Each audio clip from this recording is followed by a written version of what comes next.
Jealousy, the manipulator and the destroyer. Jealousy is one of them emotions that creep up on us when we least expect it, for it is instinctual. However, like our bodies, if we don't learn how to take care of them correctly, we are more prone and subject to catching unwanted illnesses and disease. When we break up the word disease, we get dis-ease. This is simply not feeling comfortable.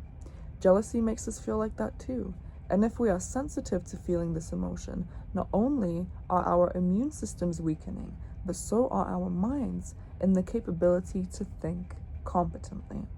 In Shakespeare's Othello, in Act 3, Scene 3, page 149 to 152, the character Iago described jealousy as this: "As I confess it is my nature's plague to spy into abuses."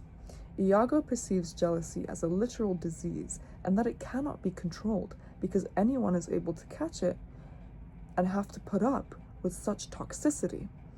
I can relate to Iago in this way because had I a choice, I would choose not to feel jealousy ever again. I dated a boy when I was 15, and like Othello towards Iago, I was naive of his intentions until it was too late. In my new relationship, this has caused a lot of trust issues, and I found it hard to bring my walls down for a long time. I am treated a lot better now, but whenever he brings up another girl in a conversation, or I see him talking to another girl, my mind can't help but consume the poison that alters what's really there. It's a loophole. It's an addiction no one was willing to try. It feels like nature's curse, and a test to see how much jealousy can puppet us around while simultaneously swallowing us whole.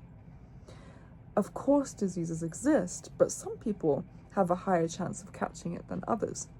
Amelia sees jealousy in a different set of eyes. Act 3, Scene 4, 160 to 162. They are not ever jealous for the cause, but jealous for their jealous. It is a monster begot upon itself, born on itself. This quote implies that jealousy doesn't have to have any rhyme or reason to exist. It just demands to be felt. Jealousy just is. We accept that as humans. Here is one of the times in the play where jealousy is referred to as a monster. I would even go as far to say that this emotion is devilish.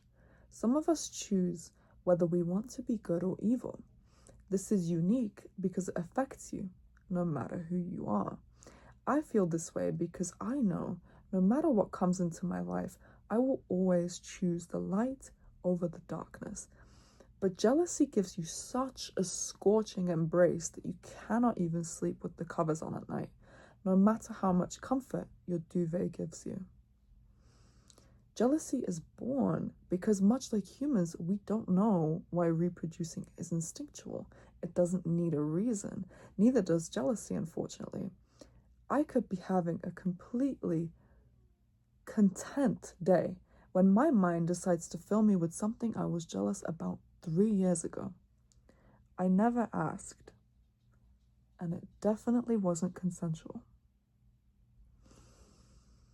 Sure, monsters are unexpected, but sometimes we fail to realize the things it does to us and what we do to others as a result of that.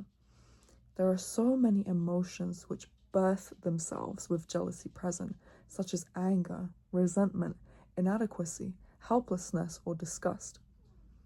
Iago in Act 3, Scene 3, 168 to 169 says, "It, jealousy, is the green-eyed monster, which doth mock the meat it feeds on."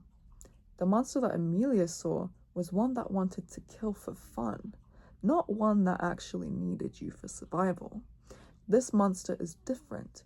When this monster is a cub, it is harmless and it's hard to see its intent. But when the cub grows up, it's no longer cute and cuddly. It is fully grown and ready to kill. Boy, is it hungry.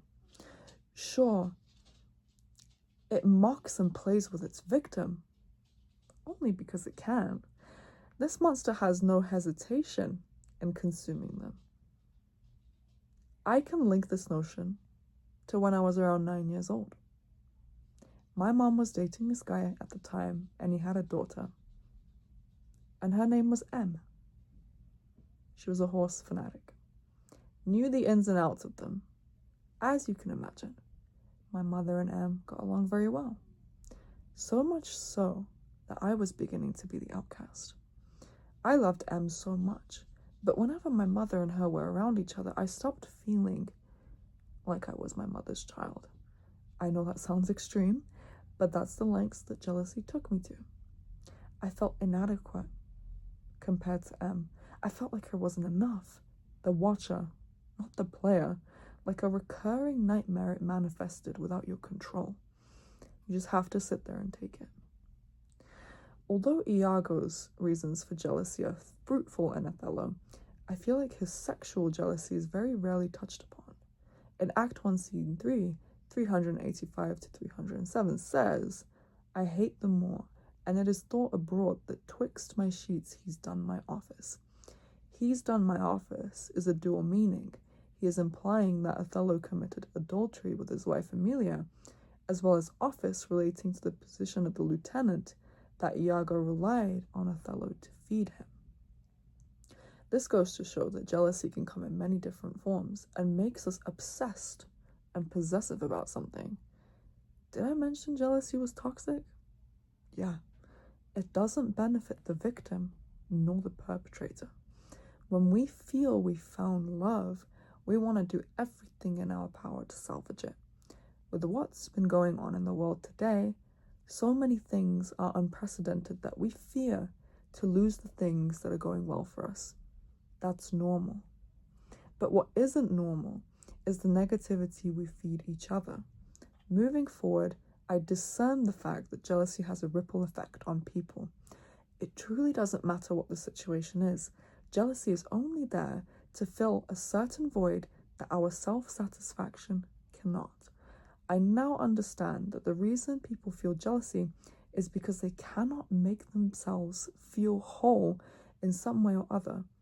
Whether you are an Iago or Othello, it doesn't matter. We are strong, capable of feeling loved and being loved.